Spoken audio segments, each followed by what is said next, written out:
The 1979 Alien movie by Ridley Scott is often considered to be one of the most influential sci-fi movies of all time. But if you're a fan, then you might know that the Alien lore spans more than just movies. There are comics, and there are tons of them. With the release of Alien Romulus just around the corner, we thought it'd be fun to look at the 2020 comic series Alien, the original screenplay, which is based on the screenplay written by Dan O'Bannon in 1976. A lot was changed when the screenplay was adapted for the big screen, but this comic gives us a glimpse into the raw vision that Dan O'Bannon had. So without further ado, let's just dive right into the story. Alien, the original screenplay, issue number 1, Discovery of a Lifetime. Snark, the mining space vessel, is around halfway from Earth when the automated systems of the ship suddenly come to life. The computers start firing up, and soon, the silence of the ship is taken over by the constant beeping of various equipment across the vessel. Within minutes, the cryo chambers of the crew are disengaged, and the first one to wake up is the ship's cat. Soon, the entire crew wakes up from their cryo sleep and begins carrying out the initial protocols. We then see Broussard tease Roby as she wakes up from her cryo sleep, and unlike the rest of them, Martine Roby is the only one feeling worn out from the cryo sleep. The entire crew, on the other hand, feels much more energetic than they'd expected, which sticks out like a sore thumb to every one of them. Melkonis, being the jokester he is, proclaims to the entire crew, "The vampires rise from their graves." Each one of them chuckles because Melkonis' jokes makes it feel as though not a day has passed since the entire crew went to sleep. They all begin assuming that they've reached Earth, which by proxy means that they're all rich because the minerals that they've managed to mine while away from Earth are worth a lot. Martine cuddles with the ship's cat while their captain Chaz orders everyone to suit up and get to their posts as soon as possible. Melkonis, meanwhile, is busy daydreaming about his money and how he's going to buy a huge cattle ranch once he gets down to Earth. Though their captain doesn't like this lackluster attitude, she doesn't want to dampen her crew's spirit. "All right, tycoons, let's stop spending our credit and start worrying about the job at hand." Melkonis then quickly jumps in his chair and starts clicking away at the navigation computers in order to bring up the latest star map. He too is excited to feast his eyes on Earth after all this while, but things soon become confusing when he can't find Earth anywhere in their current vicinity. Chaz then orders Melkonis to scan the entire sky. Instead of clearing things up, it only makes things more confusing. The constellations don't match up, nor does the nearby star. Where the hell are they? Now, before we move further along, let's start by getting some of the major differences between the movie and the script out of the way. Firstly, the name of the ship is different. In fact, if we're starting here, you should know that the script was named Star Beast before it was renamed to Alien. The name of the ship in the script is Snark, while in the movie, it's changed to Nostromo.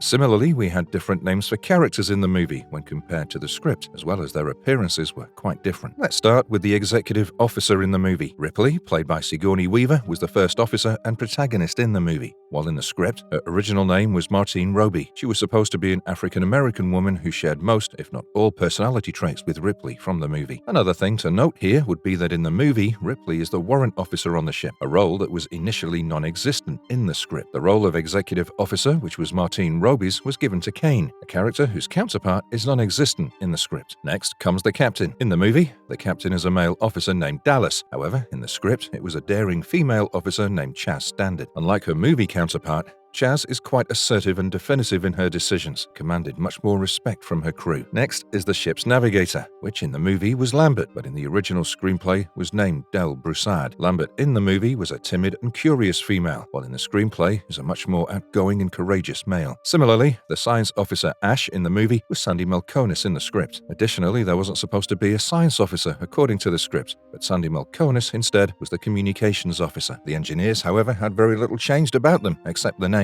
Parker from the movies was Jay Faust in the script, while Brett was Cleve Hunter. Another tiny change is the fact that Jay Faust is the ship engineer, while Cleve Hunter is the mining engineer, which makes much more sense when you take into account that Snark, or Nostromo, is supposed to be a mining vessel. In the movies, no such differentiation was made between the engineers. So, now that we're all caught up with our new characters, let's dive back into the story. Upon discovering that Earth is nowhere in their vicinity, Melkonis tries to contact Antarctica Air Traffic Control to get their bearings, but all he gets is static in return. Broussard, the navigator, has been working tirelessly since the confusion started, and what is discovered brings the morale of the entire crew down. Chaz asks Broussard to pinpoint their location, and Broussard tells the crew that they're just outside Zeta 2 Reticuli. This means that they're not even halfway to Earth. Bells start ringing in Roby's head, who then starts checking her messages, and soon finds a high-priority security alert from the computer. Maybe this is the reason they've been brought out of cryo sleep. Roby stands up and plays the high-priority message for everyone to hear. The computer, at first, first is cryptic. It simply says that there are certain parameters that allow it to interrupt the course of their voyage. When asked to elaborate, the computer reveals that it's intercepted a transmission of an unknown origin, and it's no ordinary transmission. It's a voice transmission. The entire crew is perplexed at this revelation. The entire human race knew that this was bound to happen one day, but none of the crew had ever suspected that their mining vessel would be at the front lines when the first contact with an intelligent extraterrestrial species was made. The computer plays the recorded transmission,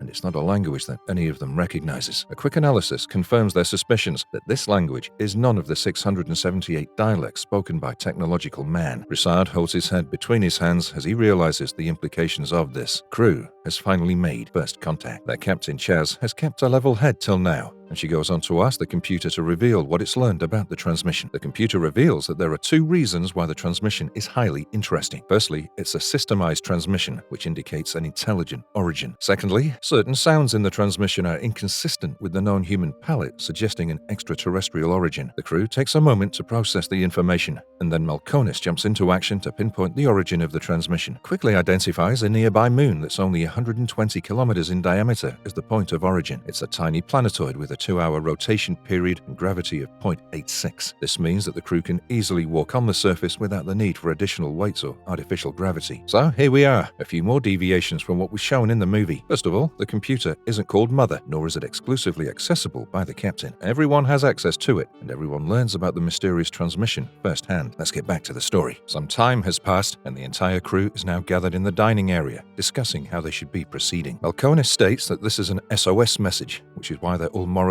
obligated to investigate. Broussard agrees with him, and for now, it seems Captain Chaz does as well. Hunter and Roby, on the other hand, are skeptical and weary about their current scenario. Hunter feels they should stick to their duties and focus on the cash they're about to make when they get to Earth, and Roby agrees with him. However, she doesn't want to completely neglect the transmission. She instead suggests that they should contact exploration authorities and let them deal with the distress signal. Captain Chaz likes her idea, but the only problem is that they're more than halfway from Earth. This means that it'll take 75 years to get a reply back from them, which instantly shoots down this proposal. Malkonis then hammers the final nail in the coffin. Men have waited centuries to contact another form of intelligent life in the universe. This is an opportunity which may never come again. Most of the crew agrees with him, and though Roby tries to protest, her objections are soon overruled by Captain Chaz. Contrary to what happened in the movie, the crew here decides to contact the alien life form out of free will because they wanted to be the first people to find alien life. The next second, we see the ship descend on the planet in the middle of a huge storm that almost engulfs the entire moon. First Officer Martine Roby mans the helm with Captain Chaz looking over her shoulder. The two of them soon decipher that this is no ordinary storm, but rather a huge dust storm which will make landing the ship on the surface much more difficult for them. As they near the stratosphere, they put the ship in atmospheric mode and continue with their descent. The crew follows all the protocols, with Navigator Broussard leading the charge. Once they're on top of the distress signal, they switch to hover mode and slowly start approaching the surface. Hunter and Captain Chaz look on with anticipation as Broussard uses ultraviolet light to guide the ship as it descends. Line of sight, radar, infrared were all useless due to the intense dust storm that engulfed almost the entire moon. When they're 100 meters from the surface, they kill the engines and slowly descend. Everything seems normal at first, but as soon as the ship touches down, the entire electrical system goes haywire. It starts with an abnormal beeping that soon turns into a roar of gears clunking together, something that's never supposed to happen. Captain Chaz asks for a status report from the ship's engineer, J. Faust, while Broussard informs her that thankfully there hasn't been a hull breach. A minute later, Faust chimes in over the radio and informs the captain that the ship's intakes have been clogged with dust, which overheated and burned one of their fuel cells. He's made the issue his #1 priority, but he can't say how long it'll take for him to fix the ship. The dust storm is proving to be even more of an issue in terms of visibility, because despite using the ship's floodlights, you can't even see a meter in front of them. Captain Chaz suggests waiting for daylight, because the moon completes a rotation every 2 hours. This means daylight is only 20 minutes away. Everybody thinks this is a good idea, but Roby is still apprehensive, because though this means they'll be able to see things clearly, it also means that whatever's out there will be able to see them too. Now, before we go any further, let's take a look at another major deviation in the movie when compared to the script. In the script, it's the company's protocols that force everyone to investigate the SOS signal, because the company policy states that if the crew fails to respond to an SOS signal, then they'll be forfeiting all of the money that they stand to make from the mining operation. In the script, however, the prospect of making first contact with an intelligent species is the sole motivation for the crew to go exploring out on the moon. Let's jump back into the story. Back in the ship, Roby gets a status update on the engine from Faust, and things are aren't looking good. Faust tells everyone that the dust particles are so fine on this moon that they've stuck to the fuel cell on a microscopic level. He'll need to polish things out to get everything working again, and though he'll be able to do it, it'll take a lot of time. Chaz realizes that they have no choice but to explore the transmission source on foot. She learns that they're 300 meters away from the source, which means they can walk to it. As for the atmosphere, it's 85% nitrogen, 10% argon, and 5% neon. Not breathable, but no need for a pressure suit either. Thankfully, the entire moon seems dead, because there are not even trace amounts of microorganisms in the air. Broussard volunteers to be among the exploration party, and soon, Captain Chaz and Melkonis have suited up alongside him as they get ready to head out. Chaz instructs everyone in the field team to be wary, but not to use their weapons unless absolutely necessary. She then establishes contact back with the ship to make sure everything is working as intended, and the three of them then head out to explore the moon, finally find the source of the transmission. The dust storm is still going on in full swing. Thanks to the daylight and their sensors, navigation isn't too much of a problem. Captain Chaz asks Melkonis to lead the way, and they soon venture out into the unknown. The terrain of the moon is unforgiving, and if it wasn't for their sensors, they would have lost their way long ago, because visibility isn't even 3 meters. As they continue walking, they soon discover the source of the transmission. It's a large alien ship. The ship's design is quite different from what we saw in the movies. Instead of the omega-shaped ship as shown in the movies, this ship is cross-shaped with spikes and swirl-shaped markings all over it. Captain Chaz, Melkonis, and Broussard are all at a loss for words as they stammer and finally inform the crew back at the ship of what they found. In the ship, Roby and Hunter look on in amazement as the three of them perform an analysis and inform them that there are no signs of life, lights, or movement in the alien ship. As the three of them approach it, they discover that the entrance has been left open for a long time and it's become clogged with dust and debris. When they head in, the ship seems completely powered down, and Chaz's first order is to locate the alien ship's control room. The interior of the ship, too, is quite different from what was portrayed in the movie. Instead of bone and organic matter making up the interior, it's instead made up of a smooth metal with swirl-shaped markings and holes everywhere. Holes signifying as though there'd been a huge battle using energy beams inside the ship. As they continue inside, they spot a huge hole above them leading all the way to the top, and Melkonis speculates that it's as though someone used a military disintegrator to create this hole. The three of them take out their climbing gear and use it to make their way to the top. Captain Chaz heads in first, in case there's something up there waiting for them, and Melkonis and Broussard soon follow. The ship's interior is quite mesmerizing and resembles outer space thanks to the way it reflects their suit's lights. Once they reach up, everyone starts looking around, and Melkonis soon finds a dead organic organism that looks more like a tube. Melkonis is busy examining it when Broussard's sudden exclamation at what he sees makes him turn his head around. The three of them are now looking at a huge alien seated in what looks like a control chair in the middle of the ship. The alien seems to have been fossilized. It has a triangular cross-shaped head, a humanoid body, and large spikes sticking out of it in all directions. When they get closer, it seems a smaller organism is stuck to the alien's head. It's also been fossilized over the years. As they continue to investigate, Captain Chaz finds a peculiar engraving near one of the alien's limbs, as though it was carved into the ship's hull by the alien. It looks a lot like a flat line with a triangle on top of it. A sudden sound takes everyone by surprise, and when Melkonis spots light movement in the alien's body, he pulls out his gun immediately. Captain Chaz quickly lowers his gun and reminds him of her orders. She then shows everyone that the movement was caused by the still active machinery of the ship. It's where the transmission they intercepted in space is coming from. Melkonis calms down and uses his communication skills to tap into the signal. It's the same transmission that they followed here. It's automated and has been playing on loop God knows since when. He sighs as he realizes that this excursion was for nothing and suggests getting back to the ship before it gets dark again. An hour passes by, and we now catch up with the crew back at the ship in the dining area. Everyone is seated around the round table discussing what Captain Chaz, Melkonis, and Broussard found. Once the captain finishes her briefing, Broussard and Hunter cheer with excitement as they realize what this means for them. They're gonna be the richest on Earth once they disclose what they found. A fossilized alien? An extraterrestrial ship? This'll make them all celebrities. Roby agrees with them, but she's paying attention to the facts. She wants to know what killed the alien on the ship. Faust, the ship engineer, smokes a futuristic cigar and speculates that the ship likely landed on the moon for repairs but was unable to take off again. When that happened, the alien set up an SOS signal, but nobody ever came, and they all perished due to starvation. Roby says that his theory is plausible, but there's a gaping hole in it. There are no aliens. There is only the one alien, because they found only one skeleton. Alien, the original screenplay, Issue 2, it begins. A few more hours have passed since the crew discussed what they found in the alien ship. The team has now retrieved part of the fossilized alien's skull. It sits in the middle of the round table while most of the team rejoices at their discovery and the retrieval of physical proof. Faust sits on the table, casually smoking his cigar, when he's reprimanded by the captain for wasting time and not fixing the engines. He says that he'll need to blow the engines out to get on with the repairs, and Captain Chaz orders him to get on with the job pronto. He then heads down to the engine room while communicating with Melkonis and Broussard, who help him put the engines at the maximum capacity. Meanwhile, back near the round table, Martine Roby carefully studies the alien skull, and the captain realizes that something is eating at her. Captain Chaz made her the first officer for a reason, and no matter what Roby thinks, Captain Chaz is all ears. Roby has been distressed about the symbol carved by the alien in the ship's hull. She thinks it was a desperate attempt at communicating, and she feels something might have gone terribly wrong for a being like that to take such a drastic measure. Their conversation, however, is soon interrupted by Broussard, who requests the captain's presence topside. The dust storm has subsided, and the sun has just come up, and now that they can see the surface clearly, they've discovered something new. As Captain Chaz and Roby make their way to the control room at the top, they see that Broussard has discovered an artificial structure on the horizon that looks very much like a pyramid,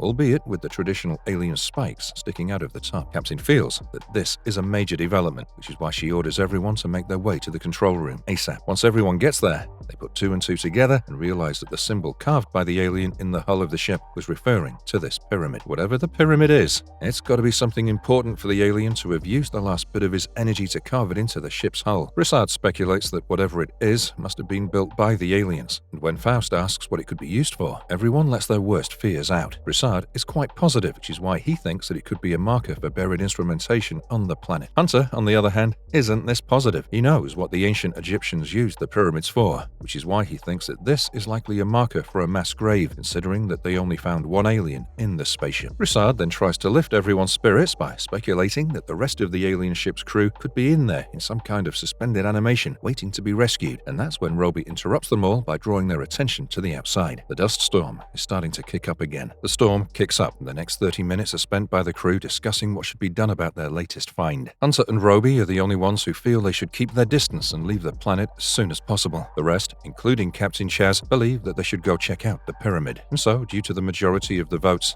Captain Chaz, Broussard, and Melkonis once again head out and use their sensors to make their way to the alien pyramid. Sadly, as they near the pyramid, Roby tries to get in touch with them, realizes that she's lost all contact with them. It must be the interference caused by the large pyramid, combined with the ongoing dust storm. The team outside nears the pyramid and realizes that there's no clear entrance into it. It seems to be one solid structure. Back at the ship, Faust is getting ready to fire the engines again in an attempt to repair the damaged fuel cell. It's then that the computer chimes in over the loud roar of the engines and informs Roby that it's managed to decode part of the alien transmission that led them here. When Roby puts on their headphones and plays the translation, her eyes widen in horror. Hunter asks her what the problem seems to be, and she goes on to tell him that the transmission wasn't an SOS message, it was a warning. The team outside is totally unaware of the recent discovery. They're trying to find a way inside the pyramid, and Melkonis speculates that there could be an entrance from the top of the pyramid. The next second, Broussard fires a high-powered grapple gun and begins scaling the pyramid. He tells Captain Chaz and Melkonis to wait for him as he checks out the top. Broussard finds a crude entrance into the pyramid at the top, and it looks nothing like the rest of the pyramid. Unlike the pyramid's metallic structure, it's all made out of organic material. The hole is too small for all three of them to enter at once, which is why Broussard thinks that it's best if he enters and explores it alone for now. He tells them that the hole seems too narrow and leads straight down into the pyramid. He can't see the bottom, nor can the light from his helmet reach the bottom. Back in the ship, Faust has made his way into the control room, where Roby asks him to shortcut the repairs so that they can take off immediately. Hunter and Roby then tell him about the translated alien transmission, and Faust gets to work immediately. Back at the pyramid, Del Broussard has harnessed himself to an automated anchor and is ready to dive down into the pyramid. Captain Chaz doesn't like this, as she gives him 10 minutes to explore the pyramid and get back up. 10 minutes is more than Broussard had expected, and he's more than happy to take the plunge. He continues rappelling down and soon realizes that he's now way past the pyramid's base and is descending below ground level. But when he tries to relay this information to the captain and Melkonis, their connection breaks off due to the ground and pyramid's interference. They're no longer in touch with each other. Back at the ship, Hunter is having a panic attack because all his nightmares are coming true. First, the alien transmission was translated to reveal a warning, and they haven't been able to get in touch with the team out in the field since they ventured out due to interference. He wants to go after them ASAP, but Roby shoots his idea down immediately. When Hunter protests, she tells him that they need a minimum 3-person crew inside the ship in case something goes wrong, which is why Captain Chaz left the 3 of them here in the first place. And anyway, with Chaz gone, Roby's the one in charge by default, which is why both Hunter and Faust need to obey her orders. Back under the pyramid, Broussard is still unaware that his connection to the outside has been lost, and he's continuing to report everything he sees. The tunnel leading him down has now opened up into some sort of a cave. The climate here is totally different. It's tropical. The air is humid, warm, and most of all, there's tons of oxygen. There's also no dust, and the entire atmosphere is completely breathable. Broussard finally touches ground and when he looks around, he's mesmerized by what he sees. Artificial structures inlaid with some kind of language surround him in all directions. When he walks a bit further, he finds giant organic statues of aliens all around him. He realizes that this is some kind of a tomb, and it belongs to an alien race practicing some sort of primitive religion. But when he gets no answer over the radio, he finally realizes that he's been cut off. Broussard then removes his helmet and starts looking around. Outside the pyramid, Chaz and Melkonis are getting worried by each passing second. 10 minutes have just passed. Broussard should have been here by now. What's more is that the moon is completing its rotation and night will be upon them within the next few minutes. Back under the pyramid, Broussard has found dome-shaped structures on the ground, hundreds of them, and they look a lot like eggs. He examines them, and when he touches one, he realizes that they're soft to the touch and has left indents where his fingers were. He soon concludes that each dome structure is covered by some sort of organic matter at the top. Back on the outside of the pyramid, Captain Chaz has lost her patience, and she and Melkonis have now begun their climb to the top of it. Inside, Broussard is turning away from the structure that he was just examining, and suddenly he notices movement. And when he turns around, he notices that the top of the dome structure he was examining is moving. When he moves closer, a large organic mass shoots out of it and latches itself onto Broussard's face. Broussard's muffled cries echo throughout the large chamber, but there's no one there to listen to him. Back outside, Captain Chaz and Melkonis have made their way to the top of the pyramid, but Broussard is nowhere to be seen. They check the artificial anchor deployed by him and realize that his line has no tension to it. Captain Chaz, in desperation, presses a button to recall the line, hoping that Broussard will still be attached to the other end of it. The line begins to reel in, and the two of them wait for Broussard impatiently. Soon, Captain Chaz spots him coming up in the dark, but when light falls on his body, she immediately reels back, screaming for Melkonis to get away as well, because there's something on Broussard's face. She orders him not to touch Broussard as she closely examines the organic mass on his face. Well, so now that we've gotten this far, the main difference from the movie here is the fact that the crew has much more advanced scientific equipment at their disposal and the pyramid. The movie didn't have a pyramid, but rather an opening beside the space jockey that they find inside the alien spaceship that leads underground. Another stark difference is the design of the facehuggers. The facehuggers from the Alien franchise have an iconic design that's frankly horrific and quite scary. In the original script, however, the design is quite abstract, and it's supposed to be just organic mass that latches onto your face without any clear design. I feel that the movie did a great job by creating facehuggers, which also added an extra element of horror to the movie. However, skipping over the pyramid was an oversight. It would have given them a chance to set up the culture and religion around the, spoilers alert, engineers and xenomorphs. It would have also saved Ridley Scott tons of questions that he was asked with the release of Prometheus and Covenant. Anyways, now that we've discussed the differences so far, let's dive back in. Now that Broussard is out and the dust storm has subsided a little, Roby, back at the ship, has managed to lock onto their signals. Captain Chaz and Melkonis, meanwhile, are desperately trying to pull off the organic mass from Broussard's face to no avail. Roby manages to establish radio contact within the next minute, but when she goes on to inform them what they've discovered, Captain Chaz asks her to save it because Broussard has been injured. This takes precedence over the computer's translation of the alien transmission, and soon Hunter and Faust jump into action while waiting for an injured Broussard. Roby, on the other hand, is skeptical because she fears the worst, and what she fears might just be coming true. As Chaz, Broussard, and Melkonis near the ship, Roby asks Chaz what happened to Broussard. It's then that she learns that Broussard has been infected by some sort of parasite, an organism that's been attached to his face. Roby doesn't want to open the ship's doors to them because they've already overlooked almost every quarantine protocol, but Captain isn't having any of it. When Roby insists, Captain Chaz uses her position to order Martine to open the door at any cost. Roby sighs and reluctantly complies. And the next second, Melkonis and Chaz drag Broussard's body inside with the organic parasite still stuck to his face. They take him to the ship's autodock, short for autoductor, and place him in it. Captain Chaz then enters the room after having removed her spacesuit and orders everyone to put on medical gloves while she does the same. Faust and the rest comply, and she tells them that the parasite has latched itself on too tightly and can't be pulled off. Faust begs to differ and uses a pair of pliers to try and pull it off, but he has to soon stop when he realizes that he's tearing Broussard's skin while doing so. They then decide to let the autodock do its thing, and as everyone watches on with anticipation, Roby enters the room. She's barely uttered a word when Chaz turns around in anger and slaps Roby right across the face. Melkonis screams at everyone that Roby deserves it because she wouldn't open the door, but when Hunter learns why she wouldn't do so, he can't help but side with Roby. Roby wants everyone just to forget about it and wants to know what's happened so far. He tries to hide it, but everyone sees her wiping a small tear away. Maybe it wasn't the pain, but Chaz choosing to slap her what hurt her the most. Chaz takes this chance to fill everybody in, including Roby, about what happened. She tells everyone about the pyramid, how Broussard went in alone, and how, when he was recovered, there was a parasite on his face. They all then begin to analyze the thing using X-rays and MRIs. They soon learn that it's inserted some sort of tube down Broussard's throat. They also learn that it's somehow helping Broussard breathe despite having covered his nose and mouth. Chaz then decides to cut into the parasite, at least the top layer of it, in an attempt to learn more and maybe save Broussard. But when she makes the first incision, all hell breaks loose. A thick yellow liquid begins oozing out of it, which melts through the auto dock and soon the ship's floor. The resulting vapor causes everyone to cough violently, and they soon realize that it's some sort of highly corrosive acid. Captain Chaz, who's the only one with a mask on, rushes to seal up the incision, but then makes another horrifying discovery. Creature has already healed itself. Alien, the original screenplay, issue number 3, The Birth of Something New. This issue starts with the crew trying to locate and search for the acid that ate through the medical bay floor and is now about to eat through other levels. Captain Chaz and Hunter are chasing the corrosive liquid, while the rest of them are still recovering from their coughing fit from the resulting fumes. Once Roby has finally recovered, she uses a large screwdriver to poke the recent hole made by the liquid. Thankfully, it doesn't manage to penetrate this level and simply fizzles out, while Chaz and Hunter eagerly await its arrival on the level below Roby and Melkonis. They soon realize that this is some kind of molecular acid that the parasite uses for blood, which is one hell of a defense mechanism. Meanwhile, Captain Chaz tries to get a hold of her team by gathering them all around so that they can look at the footage recorded by Broussard before he was compromised. Once they're done looking at the footage, they put 2 and 2 together and realize that one of these creatures must have gotten to the alien on the spaceship they found earlier. They saw similar-looking domed structures in the spaceship as well, which they now know are eggs. Melkonis wants to take a closer look at the hieroglyphics Broussard found under the pyramid, and they soon realize that they're looking at 2 completely different structures. The alien and the spaceship were an advanced civilization,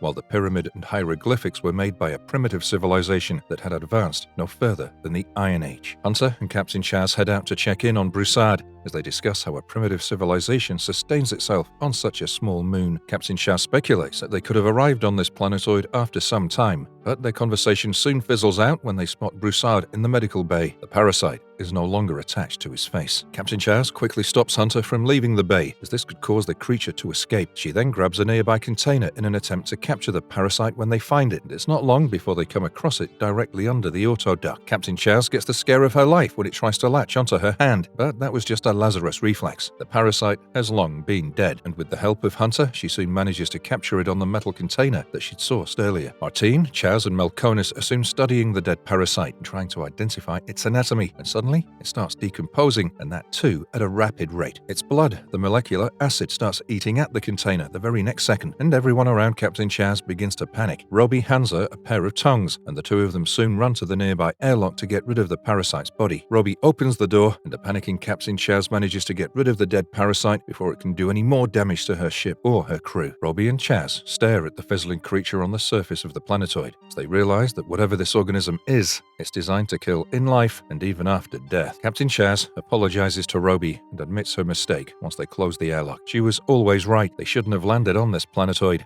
They shouldn't have gone into the alien ship. They shouldn't have gone into the pyramid. And they definitely shouldn't have brought infected Broussard on board. Roby tells the captain to let bygones be bygones. She is her first officer, and she will always stand by her. They're soon joined by Melkonis and the ship's cat, who Roby holds in her arms as the 3 of them discuss how these creatures got here. Melkonis tells them that the planet is too small to have sustained and provided an environment for these creatures to have evolved on their own. They then speculate that the alien spaceship might have brought them, but all the signs lead them to believe that the aliens were a victim to these parasites as well. The conversation, however, is soon cut short when Faust tells everyone that he's finally managed to fix the fuel cell and they're clear for takeoff. Without a second thought, the ship takes off and everyone revels in their much-needed success. Roby sets a course for Earth and prepares to engage the star drive within the next 30 minutes as she and Captain Chaz discuss how they'll proceed. Captain plans to put Broussard in cryo-sleep as is, so as to pause his infection as well. This will allow him to be checked by colony doctors once they reach their destination. Roby tells her that they'll likely be quarantined for a long time. Captain Chaz agrees. She knows this, plans to make the entire crew prepare for it as well. Melkonis joins them as they head toward the medical bay. Roby tells him about the plan to put Broussard in stasis to halt his infection until he can get the proper treatment, but she soon stops as they come to terms with the sight in front of them once they enter the medical bay. Broussard is conscious,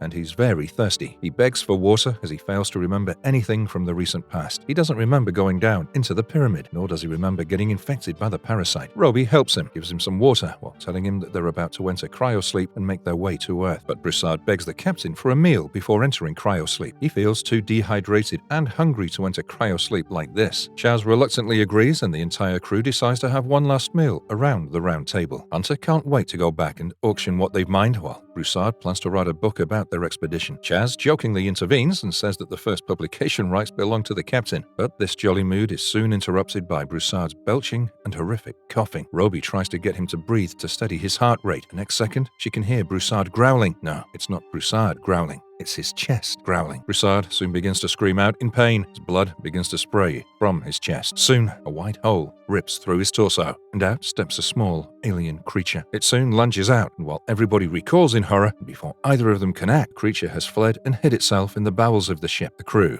watches in horror as Broussard's body sits still on the chair, motionless and without life, while a gaping hole beats in its chest. They soon realize that the parasite had infected his insides, and the creature that just escaped had used Broussard as an incubator. Roby and Captain Chaz soon regroup the entire crew and come up with a plan. They can't go into cryosleep with that creature running around in the ship. That'll make them sitting ducks. They need to capture it instead without killing it. Another problem is that they have limited rations because most of them were expected to be in cryosleep for their entire two-way trip. This only gives them 1 week at most if they're conservative. So now they have to trap the creature, detect it in the ship, and flush it out without injuring it. Otherwise, its blood could create a hole in the ship's hull and put all their lives in danger, all within a week or less if possible. This is the kind of challenge Faust and Hunter like, because they get to work on creating makeshift animal prods the next second. As a precautionary measure, Captain Chaz also issues an order for everyone to wear protective garments, including helmets, until the creature has been captured. We then see her head to the maintenance tunnels down below, where she finds Melkonis, who's grown stoic and philosophical thanks to their current situation. She talks to him for a while to lift up his spirits, and then heads topside with him. Around half an hour later, Faust and Hunter have managed to create makeshift animal prods with portable generators for all of them. They've also created motion detectors for everyone to try and find the creature in their vicinity. The motion detectors don't have much range, but should be enough to help them find the creature as they sweep the entire ship. Captain Chaz is impressed. She splits the crew into 2 teams. Her and Hunter will be the first team, with the second team consisting of Roby, Faust,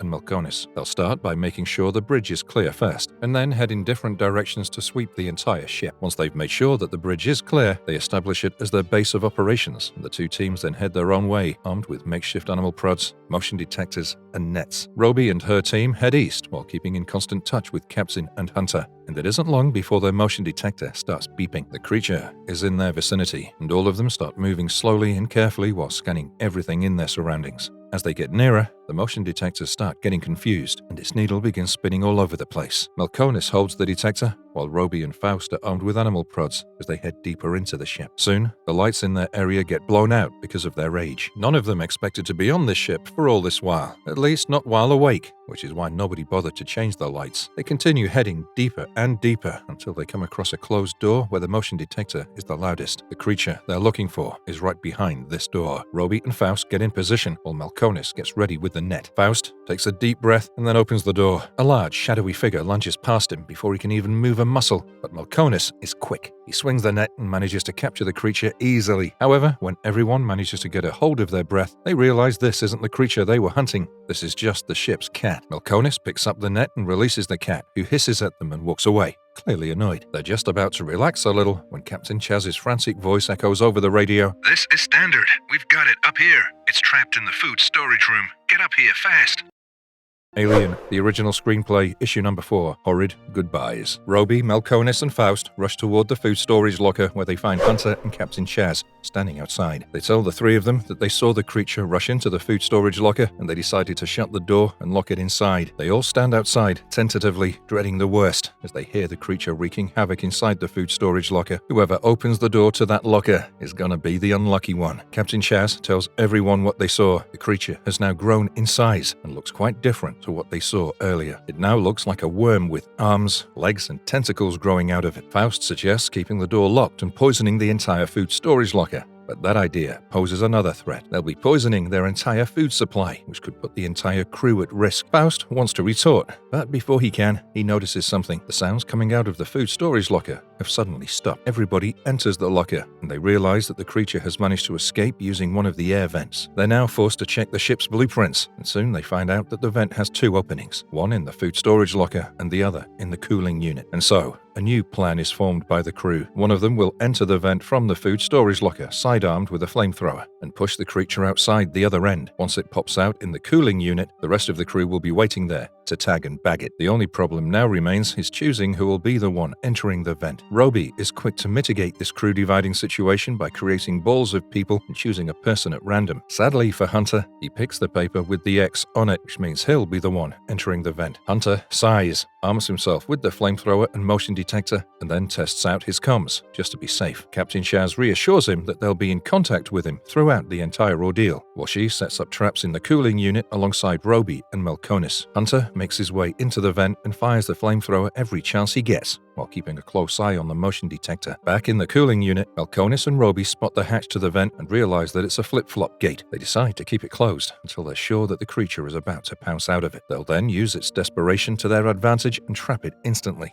The atmosphere is quite tense, and the sound of Hunter firing the flamethrower every now and then only raises the tensions further. Back on the ground, Melkonis is being extra cautious by keeping a close eye on his own motion detector. He can see both Hunter and the creature on it and updates Chaz and Roby on their positions. Hunter is nearing the creature's position, and he's nearing it fast. Chaz orders the two of them to get in position, while we see Hunter get anxious with each passing second. He can see on his detector that the shaft doesn't go on much further along, which means that the creature is bound to be near him. He fires the flamethrower again, but soon stops as he realizes he's roasting himself too in the tiny vent. The metal around him is getting hotter and hotter, and he's panting and sweating like a pig in the summer heat. Back on the ground, Melkonis informs Chaz and Roby that Hunter is mere feet away from the creature, and things could spring into action at any given moment. Chaz then orders him to get ready to open the hatch, while Roby and she will be the ones to capture the creature. Once captured, they'll run with it to the nearest airlock and blast it out into space. Something is off about Melkonis. He seems too sad and out of it to be ready for the situation that approaches them. Back in the tunnel, Hunter perks up and looks dead ahead as his motion detector starts beeping, clearly indicating that the creature should be directly in front of him. He stops in his tracks, and thankfully that's when Chaz contacts him and tells him to simply keep firing the flamethrower. He's now close enough to drive out the creature using the flamethrower, and he doesn't need to go any further into the vent. Hunter fires the flamethrower, and with the net in Chaz and Roby's hand, the captain orders Melkonis to open the vent. Melkonis complies and presses the button for the remote override, but that's when all hell breaks loose. The creature now has grown tremendously in size. It stands as tall, if not taller than Melkonis, as it jumps out of the vent. Before either of them can act on what they're seeing, the creature grabs Melkonis and decapitates him instantly. It then jumps into another nearby vent while carrying Melkonis' body, which is still flailing around like a headless chicken. Chaz and Roby cry out in horror. They've lost Melkonis before they could even comprehend that the creature was right there standing in front of them. Roby is about to leap into the shaft after the creature, but she's soon stopped by Chaz, who forces her to realize that it's all over. There's no point in throwing her life away. Meanwhile, Hunter too has jumped out of the vent and is screaming at the two of them for answers. The four of them, Chaz, Roby, Hunter and Faust, gather in the control room as the two female crew members update them on what happened. How the creature has grown twice in size, and how it decapitated and fled off with Melkonis' body before either of them could act. Everybody takes a moment to calm down and decipher what they've learned from their recent encounter. They've learned that the creature doesn't like fire, which is why they need to keep the flamethrower close. Sadly, Hunter has used it too much, and there's barely enough fuel left in it. Faust scoffs. This is a problem he can easily fix. There's more fuel for the flamethrower down in the storage locker, and because they'd already sealed off those rooms before they encountered the creature, he should be able to head there and retrieve the fuel easily. Chaz reluctantly lets Faust go get the fuel, but warns him against heading into the lower decks below. While Faust is gone, Roby feels they need to learn everything they can about the creature, which is why she asks everyone that they should have a look at the hieroglyphics again. She brings up the images on the screens again, and as they stare at them, they soon realize that there are 4 primitive images that repeat again and again. 4 images that show the stages of growth for the alien creature that they're fighting,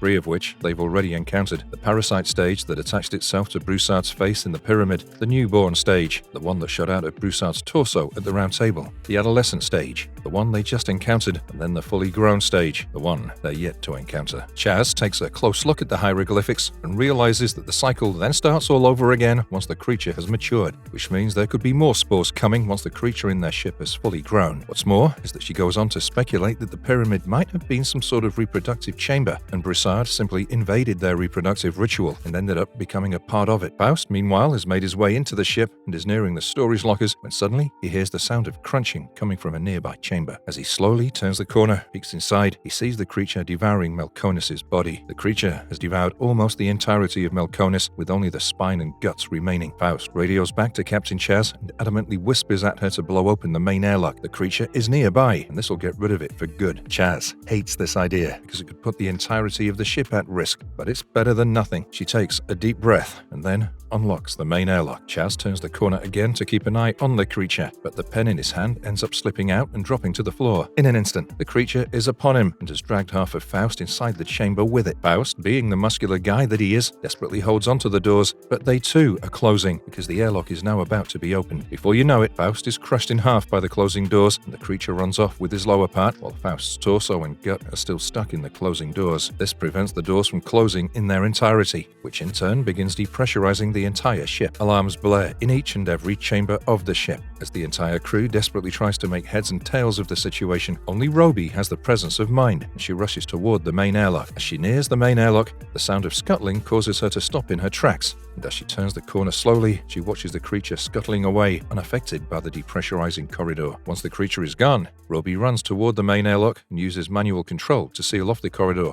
where Faust's torso is trapped between the doors. Once everything is done and the threat is averted, she slumps down on a nearby bench while gasping for air. Soon, Hunter and Chaz come running to her, both gasping for air just like her. The three of them continue coughing and panting as they slowly make their way to the oxygen chamber. Once they enter it, their worst fears come true. 5 of their oxygen cylinders are hissing and leaking, which means that they've lost most of the ship's oxygen. As Roby manually stabilizes the leaks and the oxygen pressure, the crew learns that they only have 6 hours of oxygen left at hand. Roby goes on to tell the two of them how Faust's body kept the doors to the airlock open, which caused them to lose oxygen, thus creating the current deadline of 6 hours. Captain Chaz is at her limits. She curls up in a nearby chair while looking at the positive side. At least they got rid of the creature. But that's when Roby is forced to break the bad news to her. The creature is still aboard, and Roby herself sees it making its way deeper into the ship. The ship's cat, now sensing the danger, meows at Roby, who picks it up and cradles it in her arms. By now, hearing all that's transpired, Hunter too has lost all hope. He feels that they're as good as dead, because there's no way that they can get rid of the creature in 6 hours and make their way back to Earth. Seeing Hunter like this, Captain Chaz jumps into action and asks for any and every idea either of them might have, no matter how crazy they may seem. Roby plays with the cat and kisses it to calm her nerves, as she tells her outrageous idea to her remaining 2 crewmates. Roby wants to shut down the cooling systems, which in turn will trigger a self-destruct sequence a few minutes later. The 3 of them can use these minutes to get in the escape shuttle, which they also call the lifeboat, and make their way to Earth, while the creature gets blown to smithereens in the background. Captain Chaz likes this plan. They're already at light speed,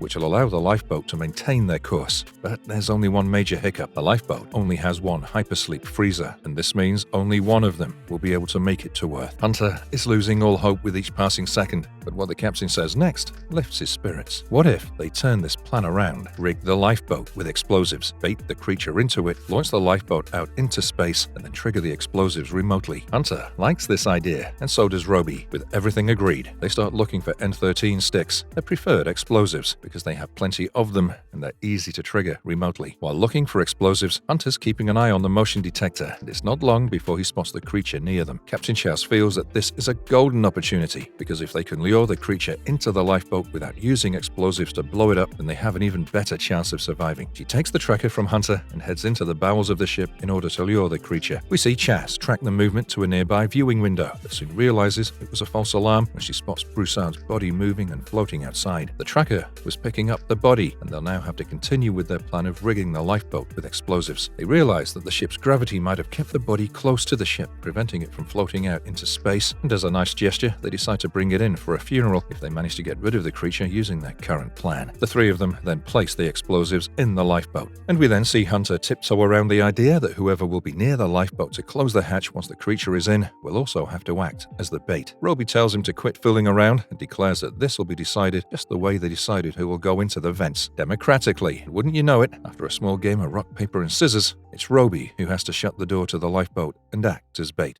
Alien, the original screenplay, issue number 5, Final Termination. Alright, before we proceed, let's address the elephant in the room, the alien's design as it was originally described in the screenplay. Yeah, it's quite close to the movies, but you might have noticed that the skull is quite different. It's more like a cephalopod rather than the iconic elongated dome-shaped skull. Moreover, there's no inner jaw, popularly known as the second mouth on the alien. And though the alien depicted in the comic and screenplay looks good too, let's face it, H.R. Giger struck gold when he created his own take on the Xenomorph. It's just too scary, too perfect, too unnatural, and fits the idea of aliens perfectly. Well, now that the elephant has been addressed, let's get back to the story. Roby holds the detonator to the explosives planted in the lifeboat in her hands as Hunter goes on to tell her that she needs to hold off until the boat is at least 100 feet away from the main ship. If she fails to do so, they risk blowing the nose of the entire ship, which could end up killing them all. He and Captain Chaz then head off into the ship to find the alien creature and lure him to the lifeboat, while Roby stays behind to man the hatch and act as bait. Once they're gone, Roby uses the hatch mechanism to make sure it opens and closes without a hitch. It does, so that's a relief. Hunter and Chaz, meanwhile, are deep in the bowels of the ship. Captain Chaz is armed with the flamethrower, while Hunter is armed with their makeshift animal prod. He also uses the motion tracker to guide them to the creature. Suddenly, he spots movement on the motion tracker, and he knows that the icon on the tracker is too big to be their cat. It's bound to be the alien creature. Chaz orders him to stay behind her as she heads toward the alien first, but that's when Hunter smells something weird behind him. Before he can put two and two together, he's suddenly ambushed by the alien creature, which jumps out of one of the air vents and holds Hunter up by the neck as Captain Chaz looks on in horror. While keeping his eyes on Captain Chaz, the creature bites into Hunter's throat and rips out a huge chunk. Chaz knows that this is it. It's too late to save Hunter now. Even the autodoc won't be able to fix him now if she somehow manages to save him. The creature continues ripping into Hunter's body when Captain Chaz makes the hard decision to fire her flamethrower at them both. Sadly, the creature uses Hunter's body as a shield, and once Captain Chaz is done, he throws Hunter's burning body away and leaps for her. Roby, on the other side of the ship, can only hear the captain and Hunter's cries over the radio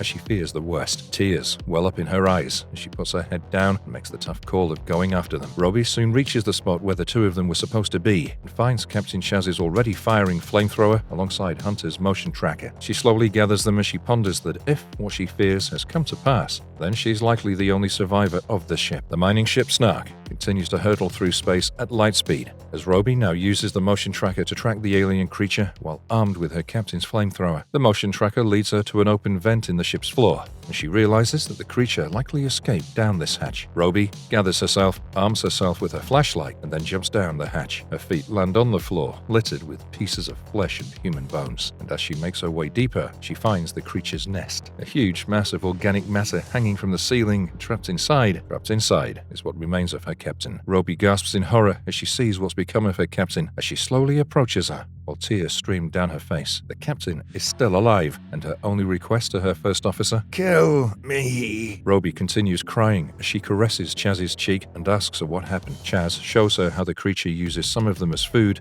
while others as nutrition for its offsprings that are yet to come. She points to another nest nearby where the remains of Melconis lie, dormant, almost covered by the slimy organic matter produced by the alien creature. Roby can't lose her captain. She's the only one who's always trusted in her. She desperately tries to plead to her that she can rescue her and get her to the autodoc, but Chaz tells her that it's already too late. The creature has eaten too much of her, and surviving as a human is no longer an option for her. She can either die as food for the creature's offsprings or die on her own terms. And Captain Chaz, she desperately wants to die on her own terms. She asks Roby to kill her before it's too late, and Roby wipes her tears, says her final goodbye to her captain, and then uses the flamethrower to burn her off along with the nests of the alien creature. This is bound to have angered the alien creature once it finds out what she's done. Roby quickly formulates a plan, grabs the ship's kitty, puts her in a pet-friendly case, and then starts making her way toward the control room. On the way, she comes across all the precious minerals they'd mined on their travels, and she decides to pocket some of Tacitum-35. In case she survives, she'll be able to sell this stuff to earn enough money so that she can at least buy an island on some planetoid near Earth. She then makes her way to the control room and proceeds with her initial plan to disable the cooling units and blow up the entire ship. She disables the cooling units, and the ship soon begins counting down until the reactor fails. Roby only has 5 minutes to make her escape, and she begins running through the ship, making her way toward the lifeboat. She turns a corner, and then another. She fails to realize that in her haste, she's making too much noise, because when she turns the last corner, the creature is there, in front of her, waiting for her arrival. Robbie turns around quickly, thinks on her feet, and then uses a nearby control panel to shut off the alien creature from entering the current corridor. She did great,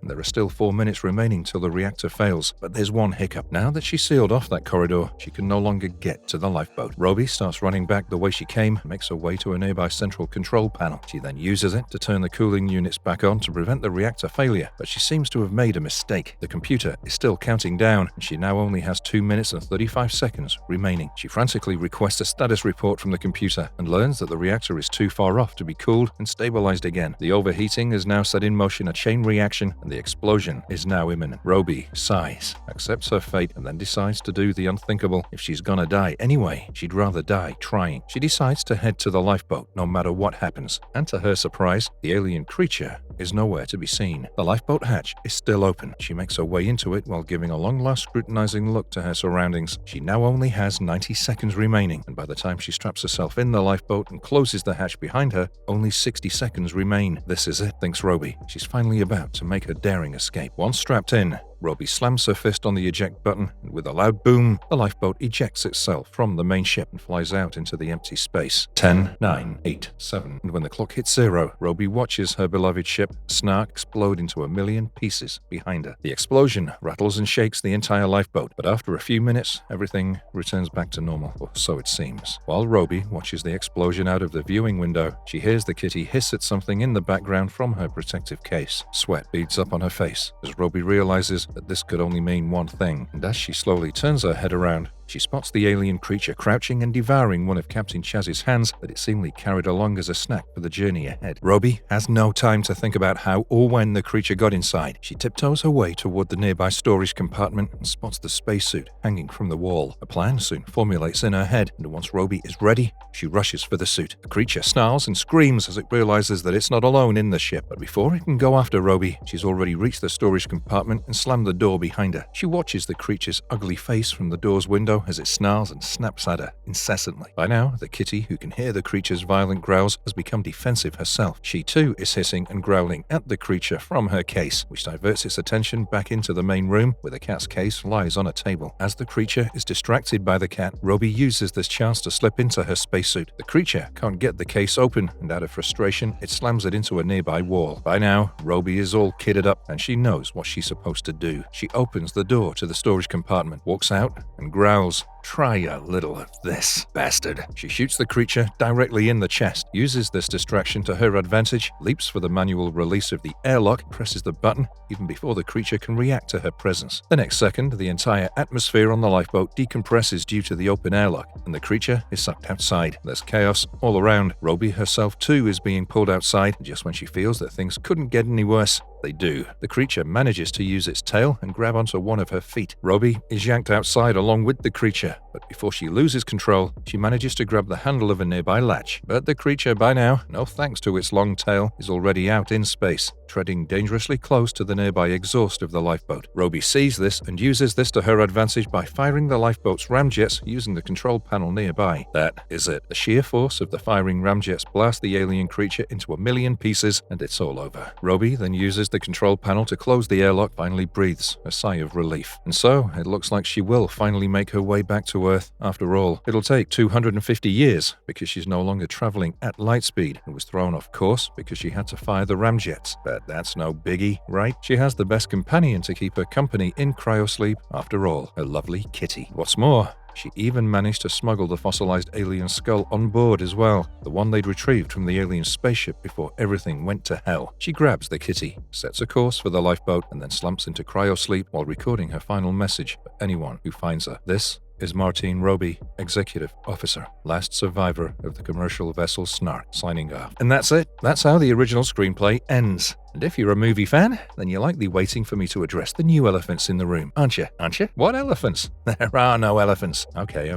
Yeah, I'm just kidding. Yeah, the original script never included the betrayal of Ash or the company by the end of the story, but this should have been apparent considering the crew's motivation to explore the planetoid with the alien transmission was solely selfish. They wanted to be the ones that established first contact. which is why they ventured after the alien transmission. In the movie, they add the plot of the crew being forced to go check out the distress signal because of company policy to sow doubts in our minds against the company, to show that the company might have some nefarious motives. The same idea pertains to the fact that the computer was named Mother and her messages were hidden from the crew were solely accessible by either the captain or Ash. I feel these factors were likely introduced with a very particular direction for a sequel in mind, and that's more than apparent when you watch the second movie, which starts with the company playing more mind games with Ripley and trapping her again by sending her a honeypot of sorts. And yeah, there's no gigantic scene of Roby, aka Ripley, using a grappling gun that fails at the last moment, forcing her to use the ramjets to blast the alien. But I feel this was more of a directorial choice to show that Ripley is more at the mercy of fate when it comes to survival in the movies. In the script, Roby is more at the mercy of her own actions because the alien manages to latch onto her foot, forcing her to use the ramjets. One other way to look at this would be the fact that a human is able to hold onto a metallic latch while a xenomorph is attached to their foot while being sucked into the vacuum of space is kinda stretching the boundaries of reality, which is why the director chose to close the hatch in the movie by means of a grappling gun to make Ripley's survival feel more realistic. So that's it. That's the end of the original Alien screenplay written by Dan O'Bannon. Marvelous verdicts. Well, the Alien, the original screenplay comics are a wonderful tool of nostalgia for all Alien fans, especially now that the latest Alien movie Romulus is coming up. It's a great way to go back and reminisce how the writer's vision was translated to the big screen. Somehow, the things they chose to omit, combine, or shorten make sense. Some choices were made due to the limitations of technology back then, while others were made due to the limitations of time. Additionally, the vision for a sequel was there, and the choice to introduce a new character, a new plot line about the company, and a nefarious android was very well done, in my opinion. It added to the horror of the story, while also creating a more intriguing plot that keeps you on the edge of the seat. All in all, if you're a long-time fan of the franchise, then this comic series is a great afternoon read, especially if you're planning to watch all the movies in the series before watching the latest installment. I mean, who isn't? I am. I'm going to. Are you? Well, let us know in the comments below, and then head in different directions.